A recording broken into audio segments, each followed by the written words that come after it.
Chapter 12: Sleep and the Circadian Rhythm. Sleep is such an important part of our lives that a lack of it strongly correlates with negative outcomes on nearly every measure of health. People who sleep less than approximately 7 hours a night are at a greater risk for heart disease, stroke, asthma, arthritis, depression, and diabetes.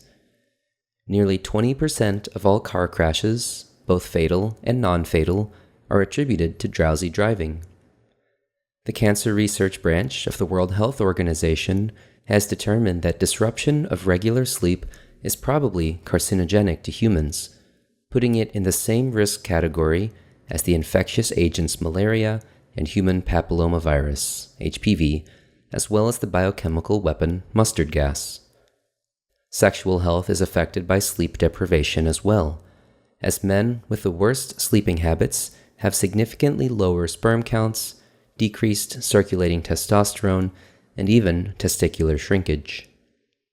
Despite all that we know about the benefits of sleep, sleep is often the first time commitment to get cut, often getting squeezed as people stay awake longer while waking up sooner. Consider that the CDC estimates that more than a third of American adults fail to get enough sleep each night. Almost 70% of college students fail to get the recommended amount of nightly sleep, and half of all college students report experiencing daytime sleepiness as a result. The current medical recommendation is 7 to 9 hours of sleep each night. But why is sleep so important? It is possible to study sleep using a combination of techniques. The output of sleep studies are visualized on a polysomnogram. Several physiological measures are taken in a polysomnogram, including heart rate, blood pressure and oxygenation level, respiratory depth and pattern, muscle activity, eye movement, and one of major interest to neuroscientists, brainwave activity. While everyone knows what sleep is, it is useful to try to more precisely define sleep as a biological function. Sleep is characterized by the following: a decrease in physical activity. Compared to waking behavior, a person's physical activity is greatly decreased when they sleep. While asleep, people are relatively inactive, and as a result, the body uses about 10% less energy. This is not to say that people do not completely cease all movement during sleep. It is very common to readjust posture many times in the middle of the night. Some people may grind their teeth together or talk in their sleep, sometimes carrying on full conversations by themselves. About 15% of people have experienced somnambulism or sleepwalking, full-on wake-like behaviors such as navigating down a flight of stairs or preparing a sandwich, performed entirely in the absence of intent or memory recall. Despite these rare occurrences of physical activity, the average movement of the person over a night's rest is still less than their average activity when awake. A decoupling from external inputs. When we sleep, our conscious brains are distanced from the outside world. Sleep causes a heightened threshold for detection of stimuli, so we do not receive the same magnitude of inputs from our sensory systems as when we are awake. This is why someone else might have to talk loudly or even shake you physically to wake you up. Changes in brainwave activity. Sleep was once thought to be a period of time characterized by low brain activity. After all, the person looks like they're not moving. Shouldn't brain activity be reflective of that decreased state of activity? With the advancement of EEG technology in 1924, and the rise of sleep laboratories in the 1970s, scientists who studied brain activity noticed that at different times throughout the night, the brain of a sleeping person was very similar in activity to the brain of an awake person. 12.1 Phases of Sleep. Each night when we go to sleep, our brains undergo a very stereotyped pattern of activity changes. At times, neurons in the cortex exhibit synchronized patterns of firing, and at other times, cortical activity looks very similar to an awake brain. We can divide sleep roughly into two different phases, depending on one of the first physiological measures that sleep scientists studied, eye movement. A study published in 1953 used a device to measure eye movement while a person was asleep. Interestingly, they noticed that at some points in the night, usually first occurring around 3 hours after falling asleep, the patient's eyes would dart rapidly and jerkily back and forth, a pattern of activity that the University of Chicago researchers called rapid eye movement, or REM. This first period of REM activity lasted for about 20 minutes, after which the eyes would stop moving again. This activity pattern repeated every hour or two for the rest of the night. They used eye movement to separate sleep into two phases, REM sleep and non-REM sleep. In addition to eye movement, they observed and measured other physiological behaviors. Respiration rate and heart rate both increased during the REM phase of sleep and dipped during non-REM sleep. They also rudely woke up patients throughout the two phases of sleep and found that patients were more likely to recall dreams with visual imagery if their REM sleep was interrupted.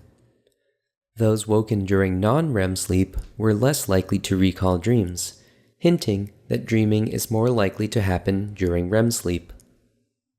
While eye movement could differentiate between two phases of sleep, another common diagnostic technique, electroencephalography, or the EEG, could further subdivide non-REM sleep. EEG measures electrical activity at the scalp, detecting the firing of large numbers of cortical neurons. Using EEG, scientists discovered 3 distinct non-REM phases based on neuron activity patterns: non-REM 1, non-REM 2, and non-REM 3 sleep. Currently, readings collected via EEG are considered to be the gold standard for measuring the stages of sleep. But before we describe EEG traces while asleep, we should describe the EEG of a person who is awake. Usually, the awake EEG is dominated by high-frequency waves, falling in the beta band range of frequencies, between 13 and 30 Hz. The proportion of neurons firing at the beta frequency increases with attention and mental activity. When a person is concentrating on a task, such as reading a textbook, the beta frequency dominates. Non-REM 1 is the earliest stage of sleep. It's also described as relaxed wakefulness, drowsiness, or light sleep. During non-REM 1, a person's muscles are still somewhat active. Their eyelids may open and close every so often, and they may still respond to questions. In non-REM 1 sleep, the beta frequency amplitude decreases as the slower amplitude alpha waves, from 8 to 13 Hz, increases in amplitude. Late in non-REM 1, theta waves, 4 to 8 Hz, become more prevalent.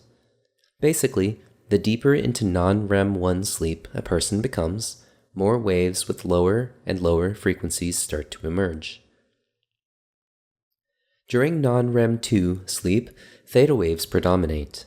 In a healthy adult, about 50% of a night's sleep is spent in non-REM 2.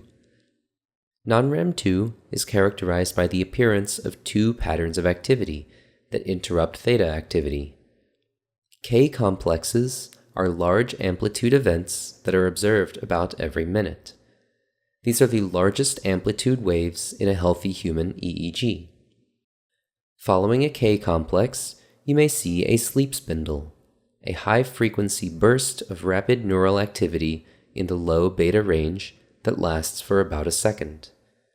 It is unknown exactly what the function of these sleep spindles are, but some research suggests they may be involved in memory processes or to minimize perception of outside noise, which can help a person stay asleep even in the face of disruptive stimuli. Non-REM 3 is also called deep sleep. At this phase of the night, a person's physiological activity drops to its lowest point of the night. Heart rate, respiration, blood pressure, and metabolism all reach minimum during non-REM 3. In this stage of sleep, many of the cortical neurons fire in synchronicity with one another, and the subsequent change in potentials cause large amplitude deflections in the EEG, in the low-frequency delta band, 1 to 4 Hz. Because the delta frequency is much slower than frequencies detected in lighter stages of sleep or wake, non-REM 3 is also called slow-wave sleep. The EEG trace of a person in REM sleep is quite the opposite of what is seen in deep sleep. Instead of large amplitude events at a low frequency, the REM brain has a lot of low amplitude events at a high frequency. In fact, the brain in REM sleep has a pattern of activity that is more similar to a person who is awake than asleep. Because of this asynchronous firing activity, REM sleep is sometimes also called paradoxical sleep. To illustrate the stages of sleep that a person experiences each night, we can use a hypnogram.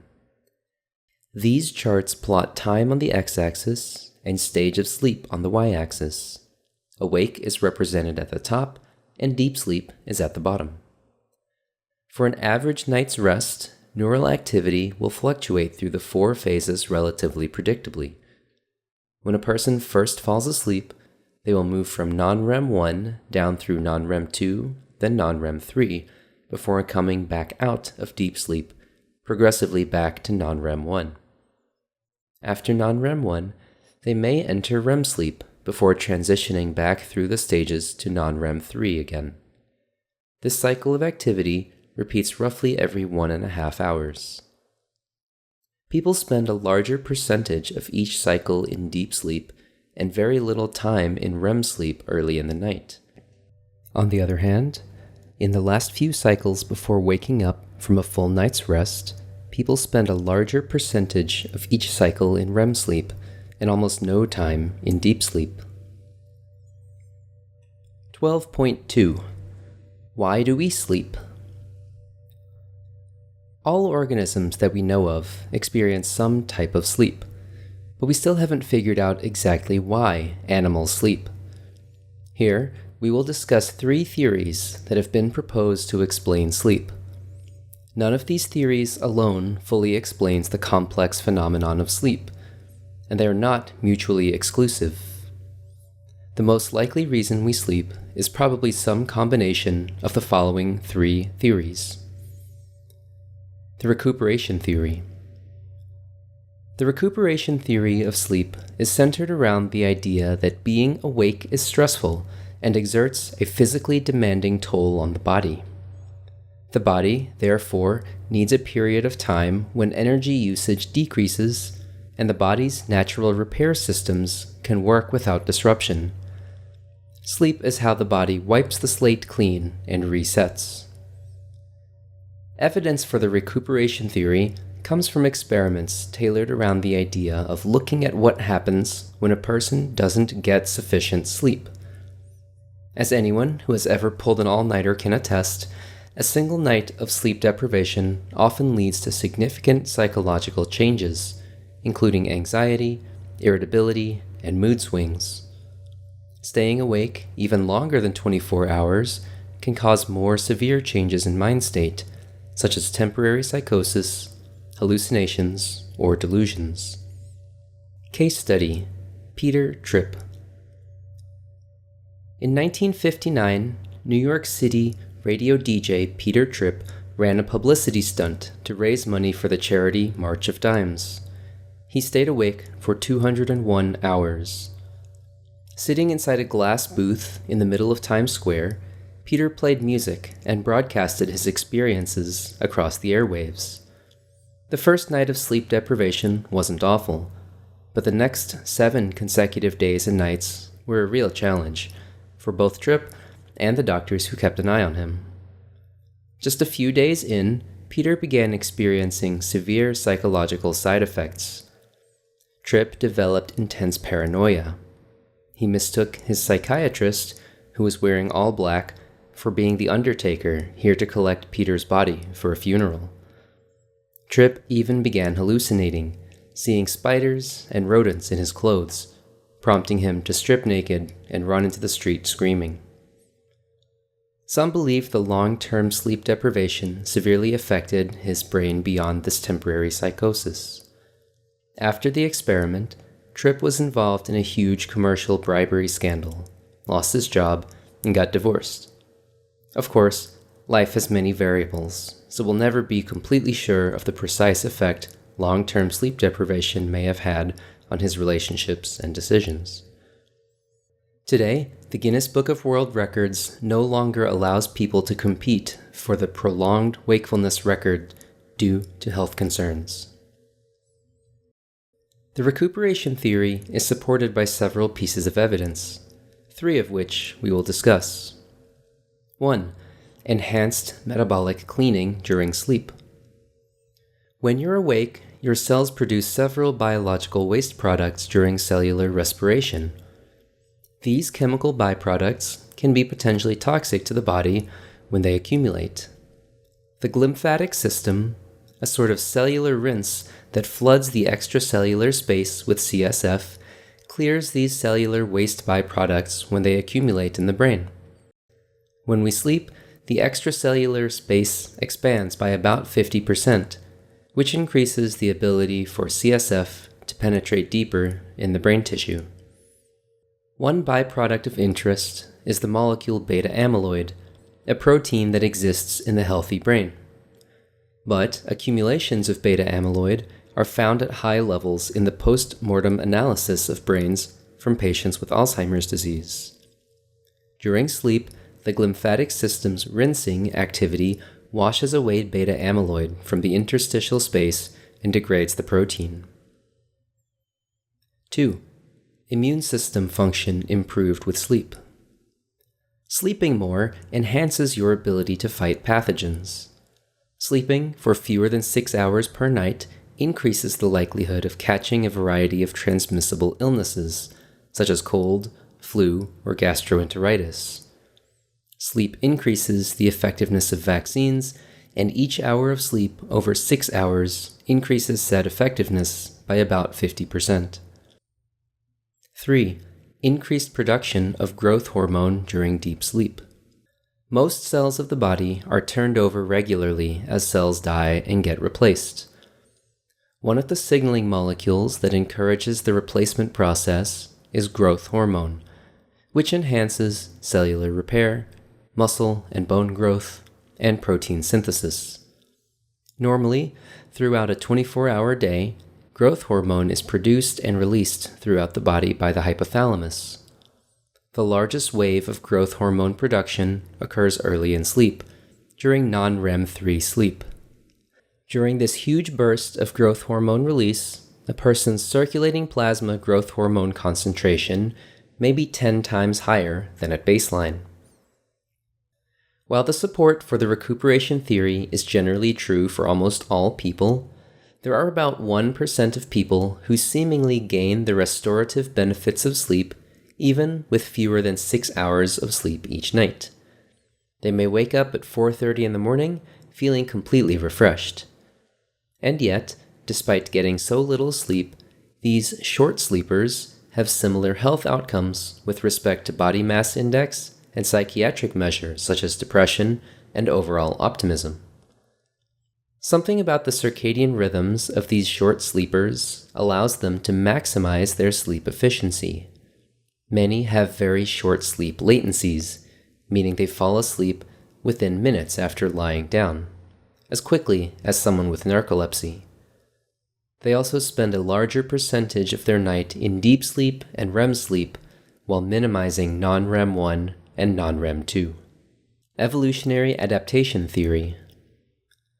The evolutionary adaptation theory is the idea that animal sleep patterns are different across species for reasons that most efficiently benefit each animal. Over millions of years of evolution, individuals with the most ideal sleep patterns have an advantage, and their sleep habits will be selected for in the following generations. For example, consider humans.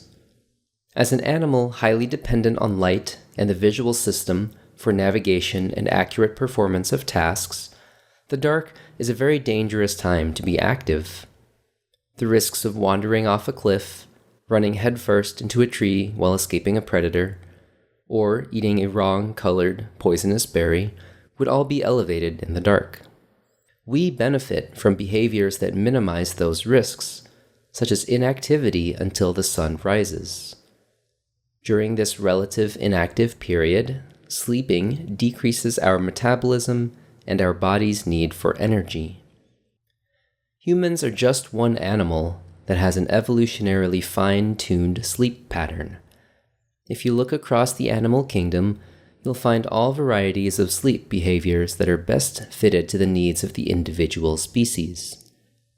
In the wild, for example, dolphins are generally prey.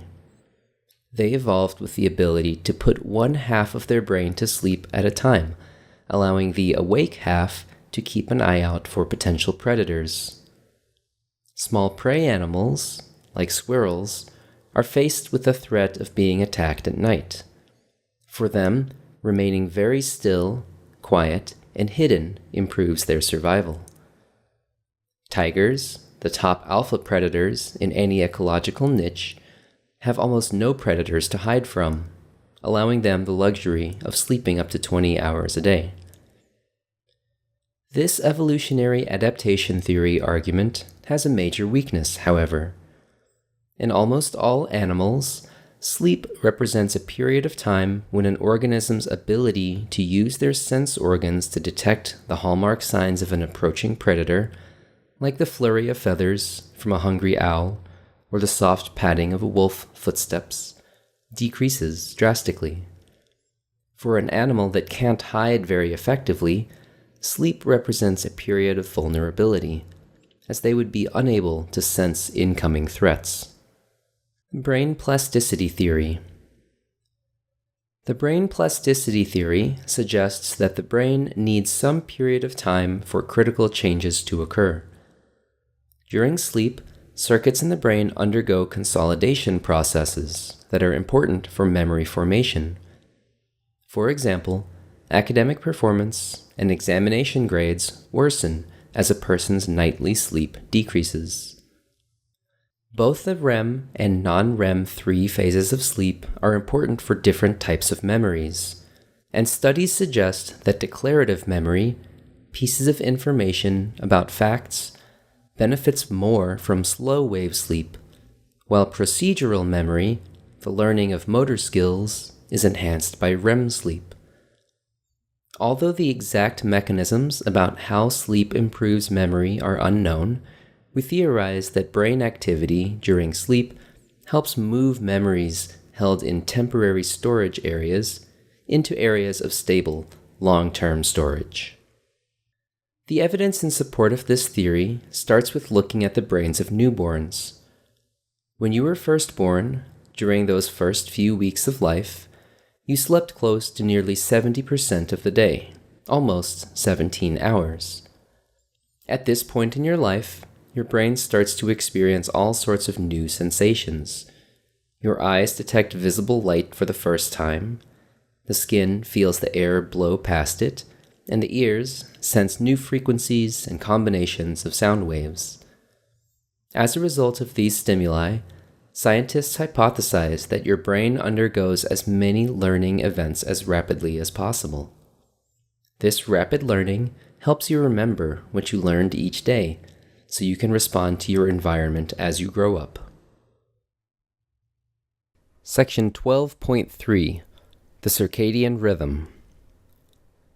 Almost every living organism that we know of on Earth exhibits some sort of cyclic pattern of activity that closely matches the rising and setting of the sun. The discovery of 24-hour patterns of behaviors began in 1729 with the French scientist Jean-Jacques Dorteau de Mairan, who documented the movement of the Mimosa pudica plant. This unique organism was chosen since the plant exhibits heliotropism, light-seeking movements. In particular, This plant opens up the leaves in the daytime to capture sunlight, then closes at night, minimizing predation. When the plants were put into a dark room with no exposure to sunlight, to his surprise, they still opened and closed their leaves in time with the clock.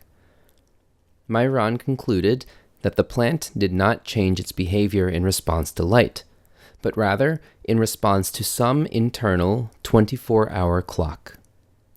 His work laid the foundations for future chronobiologists, scientists who study day-night dependent periodic phenomena in living beings.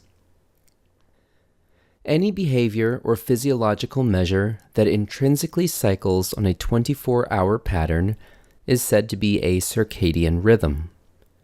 The word circadian comes from the Latin words circa, meaning around, and diem, meaning day. Compare this with an ultradian rhythm, any cycle that is faster than 24 hours, such as the cycling between deep sleep and REM sleep every 90 minutes. Alternatively, compare with infradian rhythms, patterns that are longer than 24 hours, like the 4-week-long human menstrual cycle. Although we mostly think of the circadian rhythm in the context of sleep and wake, many other physiological measures fluctuate reliably throughout the day. Blood pressure peaks at around 11 a.m., making the morning the time with the highest risk for cardiac events. Body temperature dips late in the evening, putting the body into a low-energy state that helps promote sleep. Withdrawal reflexes peak around midnight. Hunger driving hormone production rises before lunch and dinner, and attention is usually highest in the morning. All manner of behaviors that rise and fall depending on the time of day can be said to be part of a circadian rhythm. Bizarrely, even organisms with a lifespan shorter than a full day still exhibit 24-hour cycling patterns of circadian rhythm-like behaviors. Cyanobacteria, or blue-green algae, are capable of a process called nitrogen fixation, where they convert atmospheric nitrogen into organic compounds like amino acids. These organisms are capable of asexual reproduction every 6 hours or so, but they still have nitrogen fixation patterns that align with the daily patterns of light and dark. Circadian rhythms on a behavioral level. Luckily, a person's circadian rhythm is not permanent. Anyone who has traveled overseas to a different time zone for more than a few days has experienced that uncomfortable sensation called jet lag, where a person experiences psychological symptoms, such as difficulty concentrating and mood swings, and physical symptoms, like daytime fatigue, insomnia, and gastrointestinal distress, nausea, constipation, or diarrhea. Jet lag happens when there's a mismatch between the internal environment and the signals that the brain receives from the outside world. If you flew east from Chicago to Cairo, for example, your circadian clock will be off by 7 hours. When your internal Chicago clock is telling you to start getting sleepy around 11 p.m., the sun will be rising in Cairo, as the locals are starting to wake up.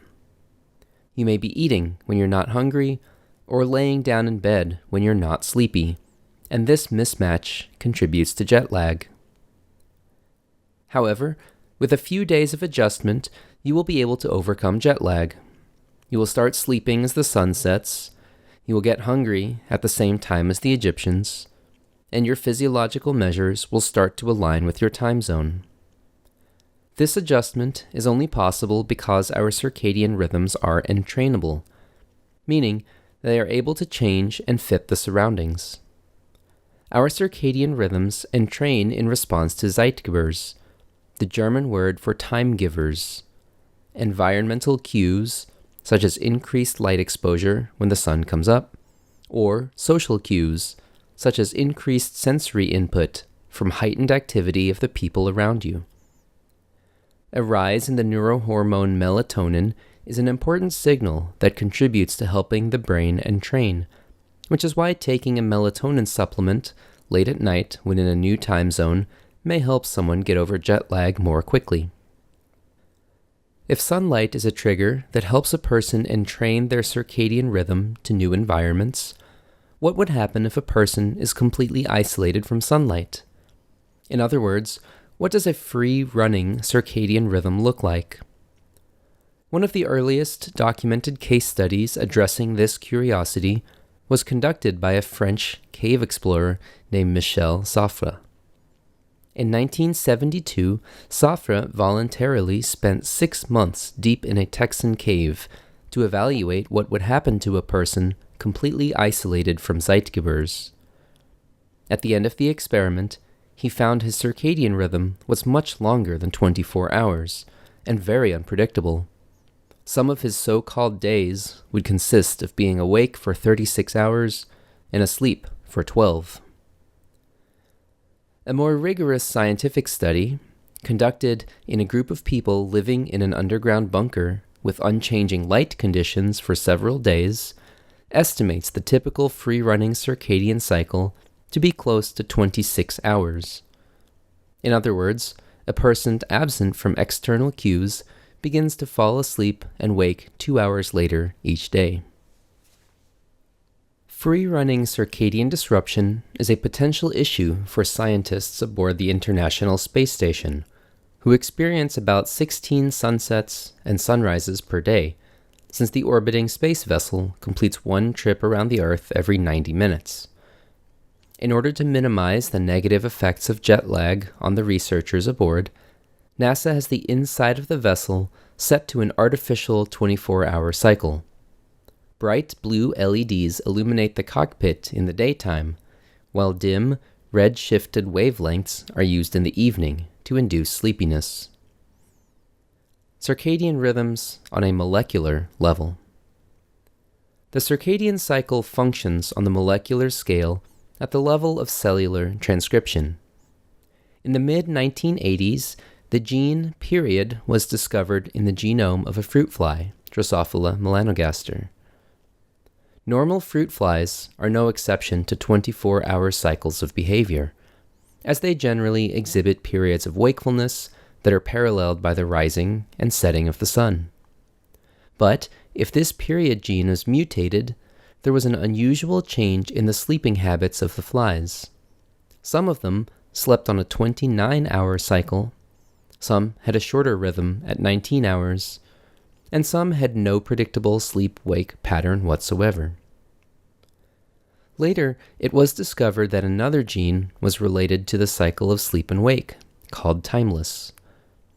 This gene codes for a protein called TIM, which interacts closely with the protein coded by period, the protein PER. When PER and TIM interact with each other, they form a dimer, a pair of molecules, with the ability to enter into the nucleus, bind to a specific sequence on the genome, and prevent further transcription of both PER and TIM.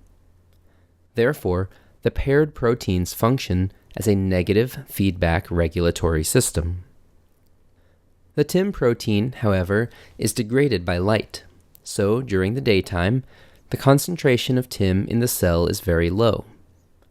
As a result, the PER protein is left by itself, where it can no longer repress transcription.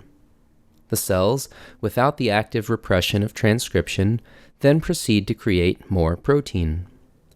Once night falls, light no longer breaks down TIM, and TIM begins to accumulate again, forming the dimer with PER, which prevents further protein transcription. The cycle repeats itself the next morning. Since behavior can be driven or modified based on protein levels, the capacity for an organism to change transcriptional activity on a 24-hour cycle suggests that genetic level changes can possibly influence the activity of the whole organism.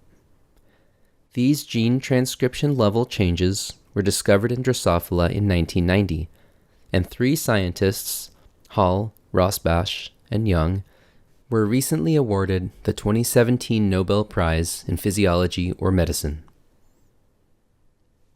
12.4 Neurochemical Signals. Many of the neurotransmitters that the brain uses for signaling are capable of modifying some aspects of sleep. For example, glutamatergic signaling is heightened during the awake state, and many glutamatergic neurons increase their activity during REM sleep. Drugs that increase the action of GABA by acting as positive allosteric modulators are used as sedatives and sleep aids. Norepinephrine, acting through increasing activity of the sympathetic nervous system, enhances alertness. Be aware that many neurotransmitters can affect sleep behavior.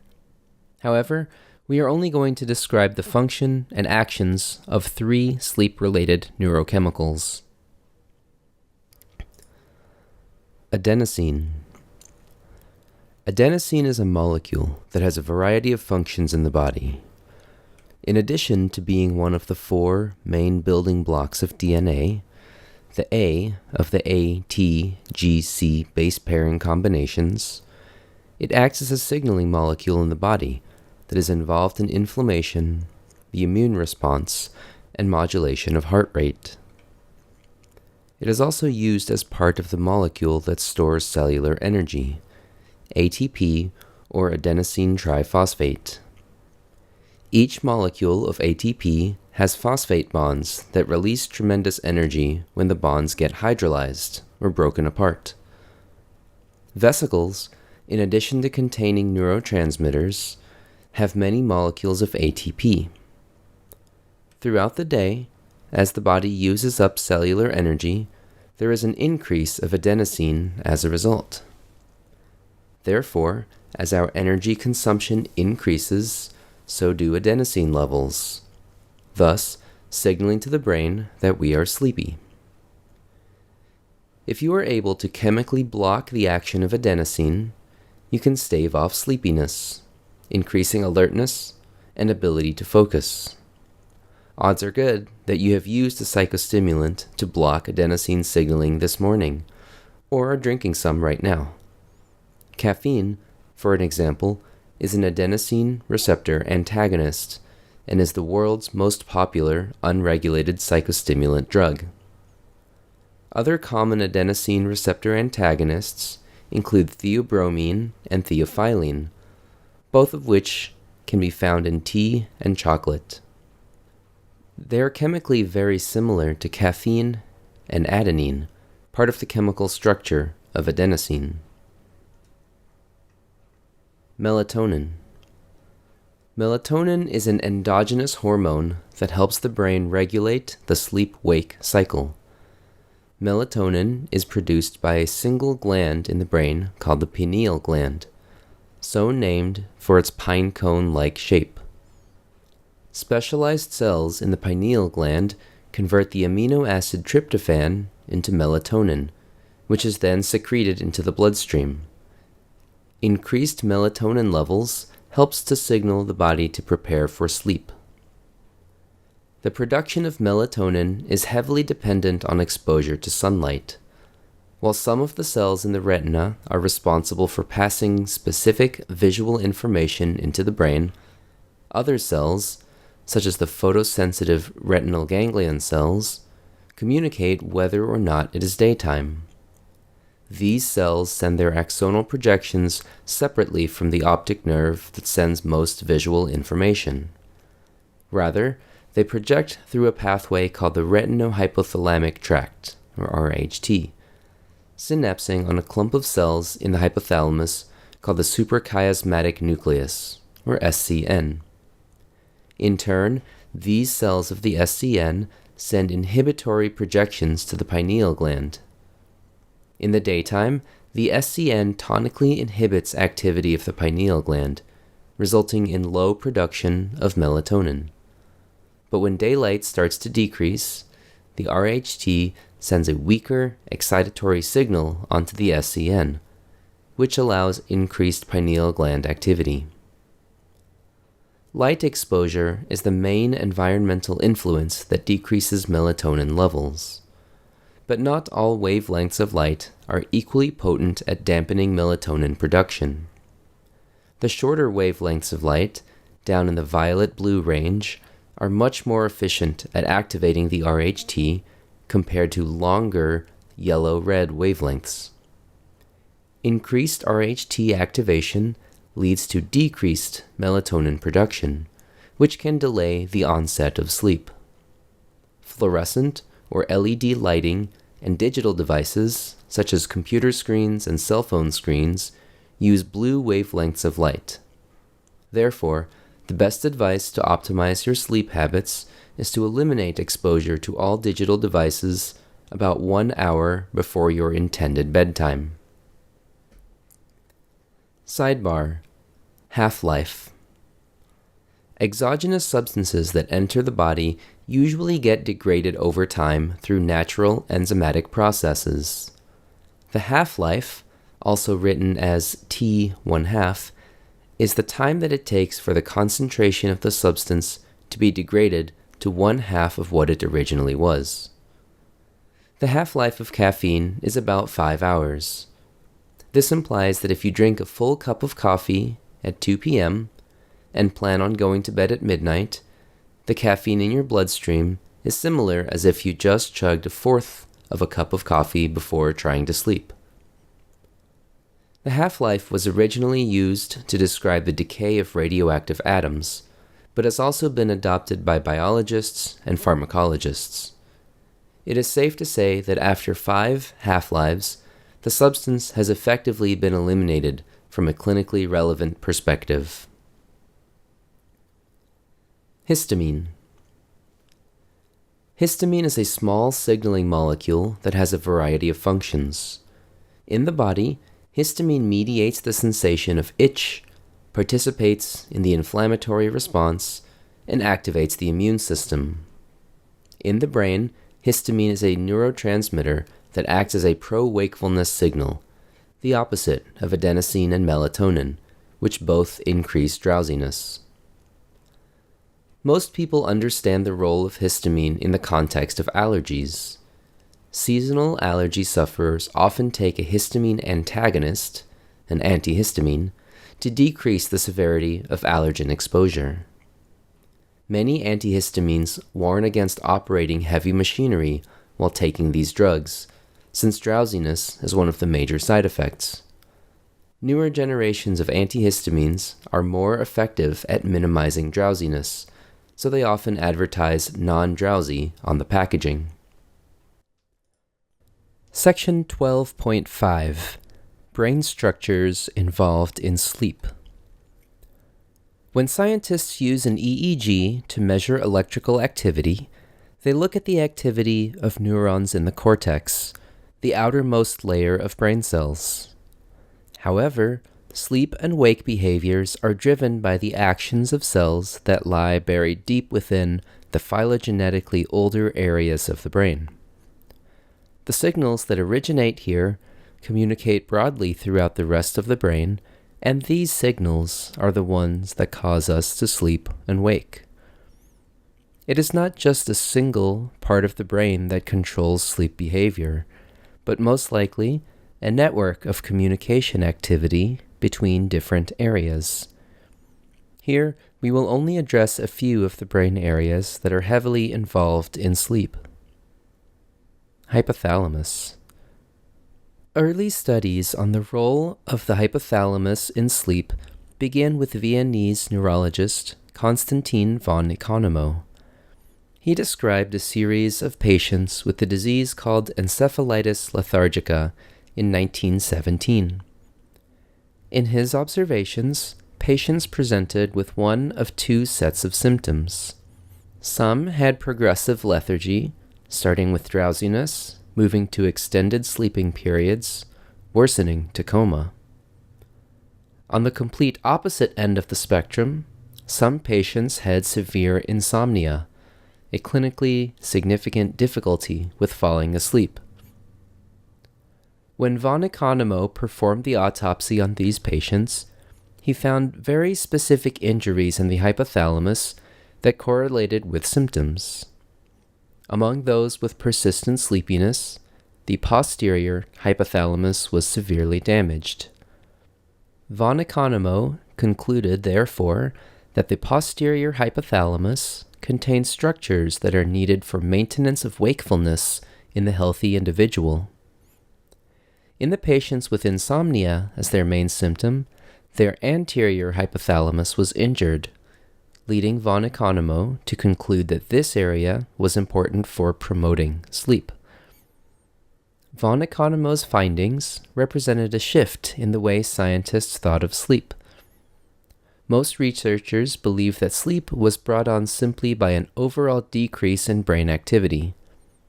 However, his discovery of hypothalamic localization of a sleep center demonstrated that for normal sleep to happen, certain areas in the anterior hypothalamus actually need to increase their activity. The hypothalamus can be subdivided further into populations of neurons that have previously been addressed in some context. The suprachiasmatic nucleus, or SCN, the neurons that receive light information via the retinohypothalamic tract and help regulate melatonin release, is part of the hypothalamus. Elsewhere in the hypothalamus is the tuberomammillary nucleus, the major site of neuronal production of the wakefulness signal histamine. The lateral hypothalamus has neurons that produce the pro-wakefulness signaling molecule orexin, sometimes also called hypocretin, and these neurons are lost in people with severe narcolepsy. Clinical connection: encephalitis lethargica. In the midst of World War I, a strange disease of unknown origin called encephalitis lethargica ravaged the globe. A worldwide pandemic, an estimated 5 million people were affected. About half the patients died from early-stage symptoms, and those who survived often failed to recover fully. Encephalitis lethargica was also called sleeping sickness because of the symptoms that patients experienced: a lack of energy, extreme muscle weakness, and loss of all desires. Neurologist Oliver Sacks described these patients as being insubstantial as ghosts and as passive as zombies. Today, cases of encephalitis lethargica are extremely rare. The cause of the disease was never figured out, but one theory suggests that malfunctions in the immune system are related to the onset of the disease, since a major outbreak appeared in the wake of the flu pandemic of 1918. The reticular formation. The reticular formation is found in the brainstem. Like a large net of interconnected clumps of neurons, it is difficult to anatomically classify the structures of the reticular formation, since they do not have a clearly defined border or boundary. Activity of these neurons contribute to a variety of behavioral states, such as alertness and consciousness. The reticular formation is vulnerable to ischemia, lesions, or physical trauma. Often, severe injuries may result in a loss of consciousness or coma. Information flow through the reticular formation passes in the upwards, towards the cortex, and downwards, toward the body, directions. The upward pathway, also called the ascending reticular activating system, receives inputs from all the sensory systems before sending wide projections all across the cortex. For your curiosity, the downward pathway is the reticulospinal tract that is involved with the motor control of skeletal muscles and is not strongly involved with sleep behaviors. 12.6 Sleep disorders. Insomnia. Almost everyone has experienced difficulty sleeping at some point in their lives, often as a result of stress or anxiety. For example, it might be difficult to fall asleep the night before a big interview, or you may wake periodically in the hours before an important early morning flight. There is no strict definition for insomnia. The major clinical symptoms are self-reported measures, such as a dissatisfaction with nightly sleep or a change in daytime behavior, such as sleepiness, difficulty concentrating, or altered mood states. The lack of clear diagnostic criteria makes estimating prevalence difficult, but some guesses put the number of people with insomnia close to 1/3 of the U.S. population. Common triggers for insomnia include heightened anxiety, stress, or advanced age. It may also be downstream of other diseases, such as Parkinson's disease, diabetes, depression, or chronic pain conditions.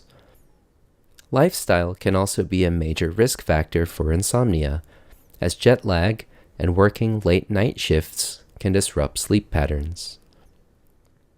We can describe insomnia as acting at two stages. Onset insomnia is defined as a difficulty with initially falling asleep. People with onset insomnia will frequently lie in bed for a long time before finally drifting off. Maintenance insomnia, however, is a difficulty with remaining asleep. People with maintenance insomnia experience many waking events throughout the middle of the night, or they may wake up very early in the morning and be unable to get back to sleep. The two are not exclusive, and people may experience both forms of insomnia in a single night. The most effective treatments for insomnia begin at the level of behavioral changes. Improving sleep habits, such as minimizing arousal states before bedtime, developing a reliable pattern of sleep-wake timing, eliminating caffeine intake in the afternoon and evening, and increasing daytime physical activity can decrease insomnia. Prescription medications are less preferred for insomnia treatment, since these drugs are more effective at inducing unconsciousness rather than biological sleep. These drugs can also have adverse psychological side effects, such as mood swings and depression, and those adverse effects may be more severe than insomnia itself. Prolonged use of prescription sleep medications can lead to a rebound effect, causing a person to experience even worse insomnia when they are unable to get sleep drugs. This is called iatrogenic insomnia and can lead to a cycle of dependence. Clinical connection: fatal familial insomnia.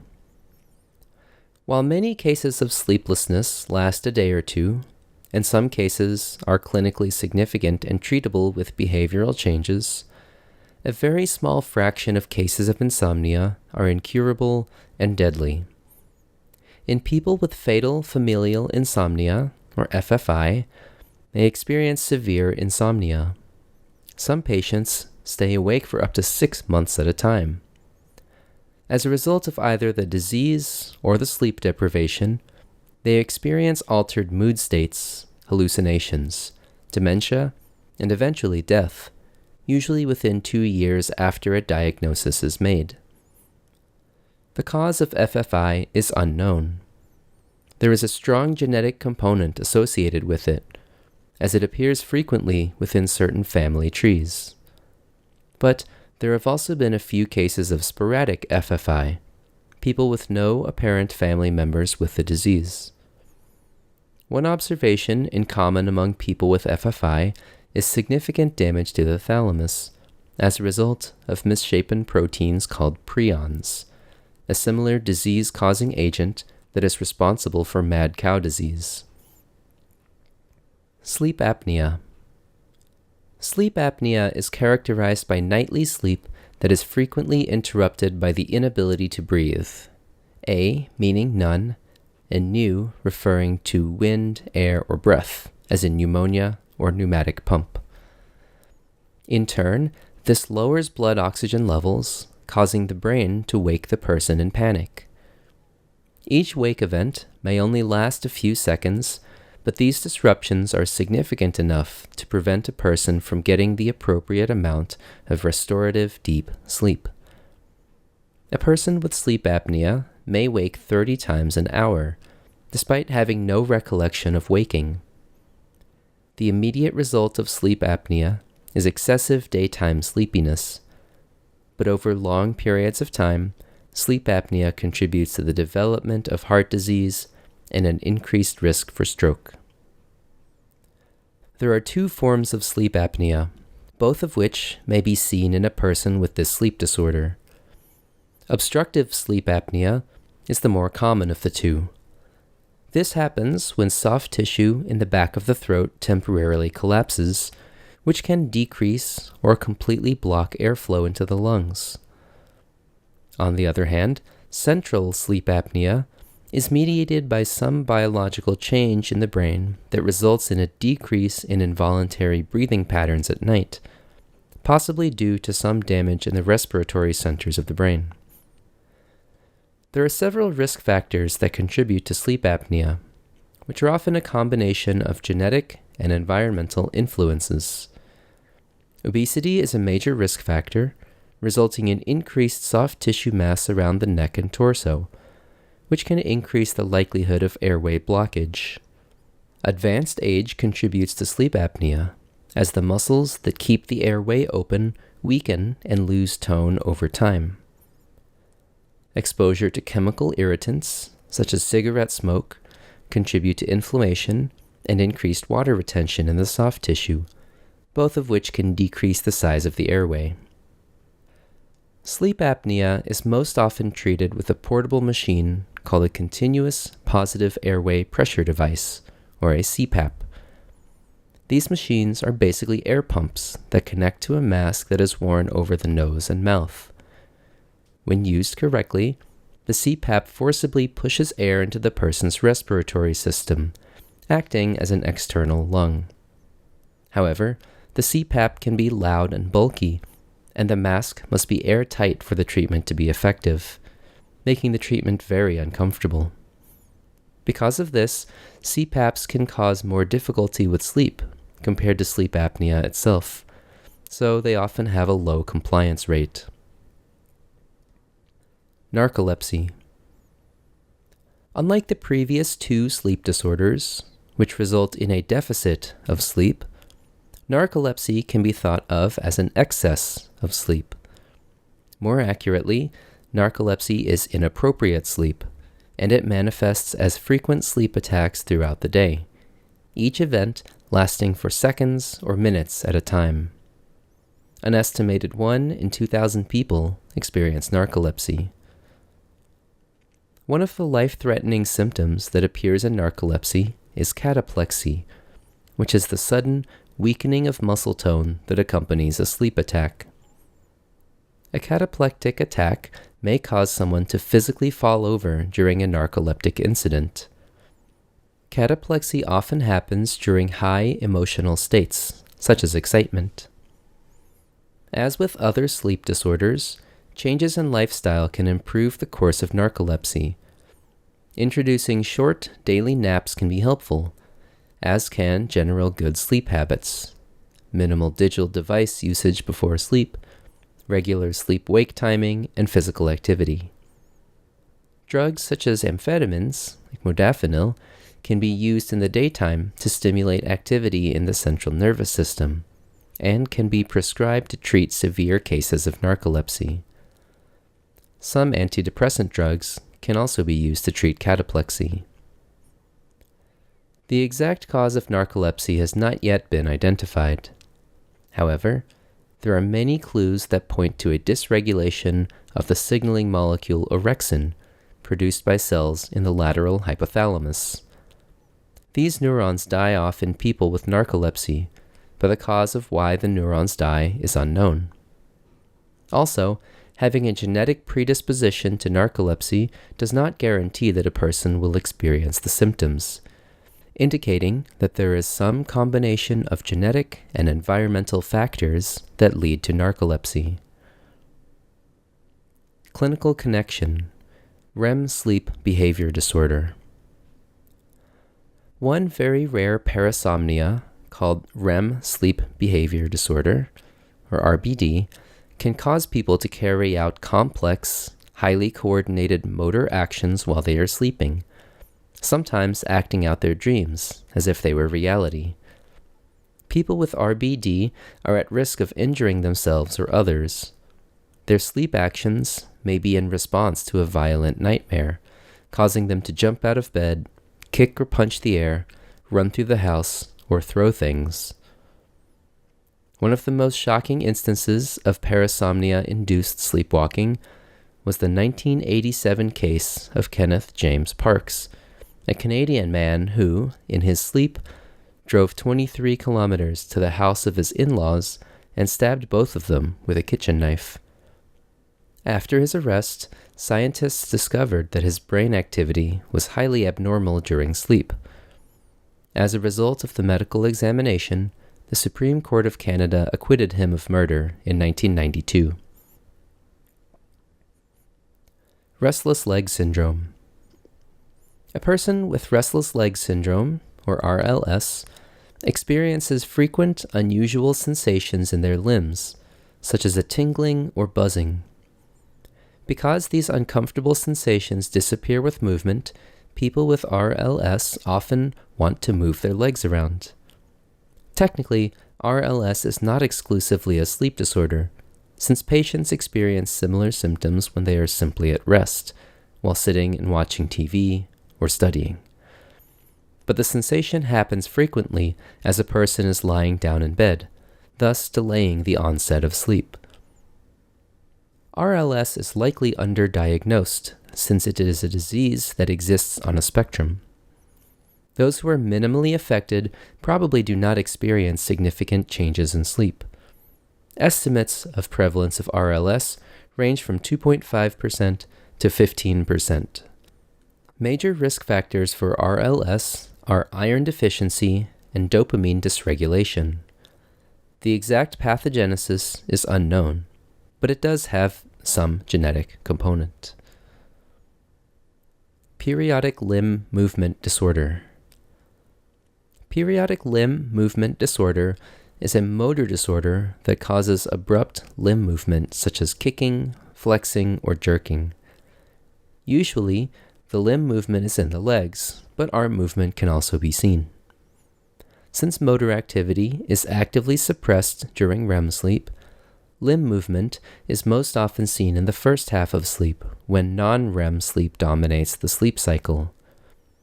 Each series of limb activity repeats at about a 30-second interval.